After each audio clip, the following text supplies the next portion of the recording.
Hello, everybody. Thank you for tuning in. This is Break the State Podcast, episode 1.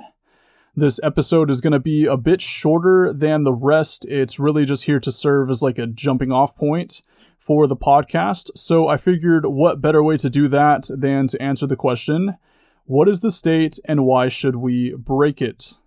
But before we get into that, I just wanted to quickly take a moment to introduce myself and tell you a little bit about what you can expect from this podcast. I'll be your host, Dunk Limpman. Yes, to maintain some level of anonymity, I will be using a pseudonym. Some of you may recognize Dunk Limpman as a play on another name that's commonly referred to in the liberty movement these days, Duncan Limp. For those unfamiliar, Duncan Socrates Limp was a student, software developer, and soon-to-be father who was murdered by agents of the state serving a no-knock warrant at his home on March 12, 2020. Limp was a libertarian, a gun rights advocate, and an associate of the 3% militia movement in his hometown of Potomac, Maryland.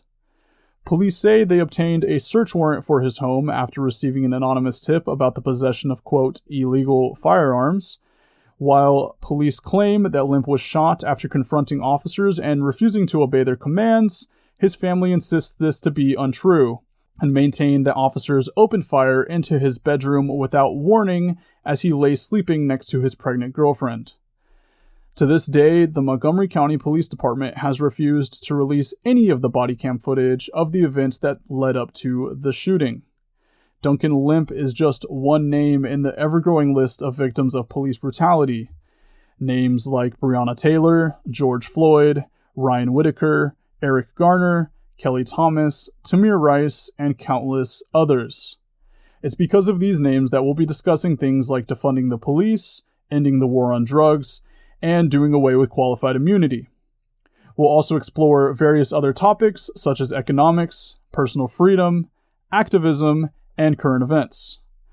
All of this in the hopes of spreading the ideas of liberty and pushing humanity one step closer to the ultimate goal, a complete rejection and abolition of the state. So without further ado, I'm Dunk Limpman, and this is Break the State Podcast.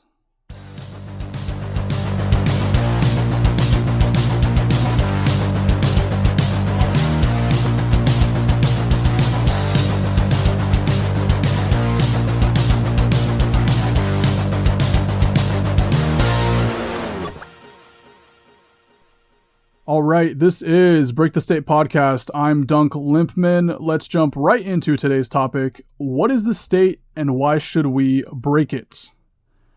One of the most widely recognized definitions of the state comes from German sociologist Max Weber in his 1919 essay, Politics as a Vocation.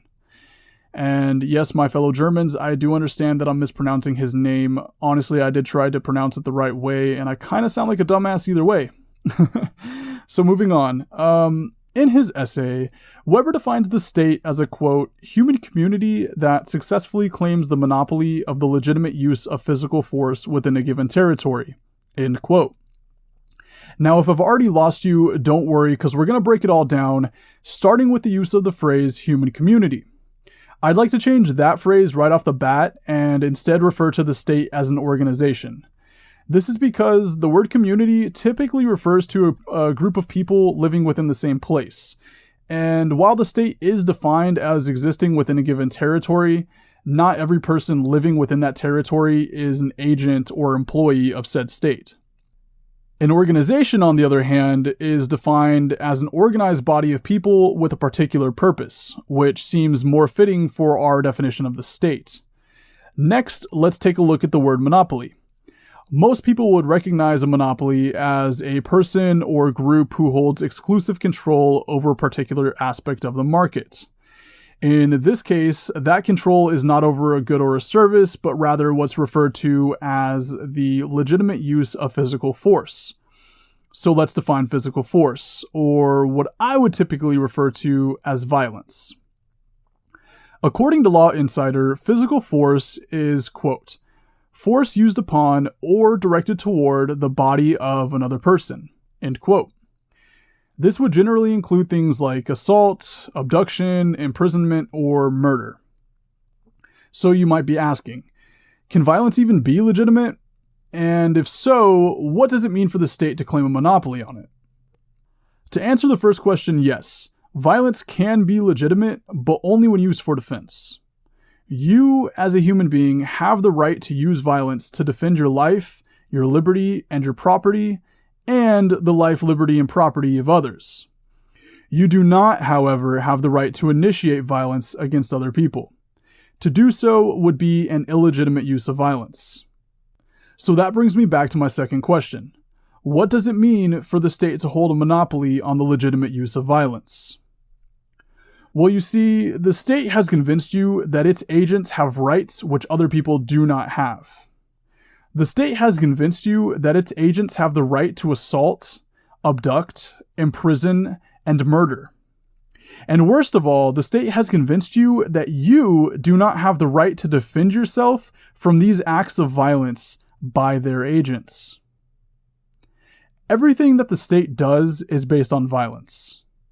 You have to understand that every law, every regulation, every tax that it imposes is backed by a threat to assault, kidnap, lock you in a cage, and ultimately kill you if you do not comply. See, the state is nothing more than a legalized gang.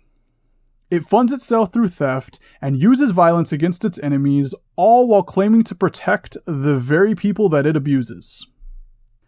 The only difference between the state and a street gang is that while the street gang is viewed by the public as a criminal organization, the state is viewed as having a legitimate authority over its subjects, and therefore righteous in its acts of violence.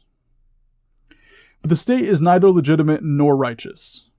The state is oppression. The state is tyranny. The state is the single greatest enemy of humankind. And that is why we should break the state.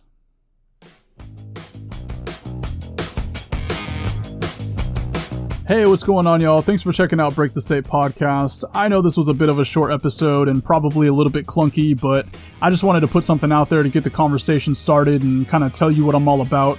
So thank you for sticking it out to the end. I promise it's only going to get better from here, you guys. I've got some really cool stuff lined up for you. In just a couple of weeks, I'll be releasing episodes 2 and 3 together as a 2-part series featuring a couple of very special guests. So stay tuned to my Instagram at Break the State Podcast for more information on that. You can also find me on YouTube, where my podcasts will be uploaded a couple of days after their original releases. And finally, if you want to support this podcast, you can do so by going to anchor.fm/breakthestate and clicking on the support button. That's anchor.fm/breakthestate. There, you can also find links to all of the sites where you can currently stream this podcast. So that's it for me today, y'all. Thanks for tuning in, and remember, taxation is theft.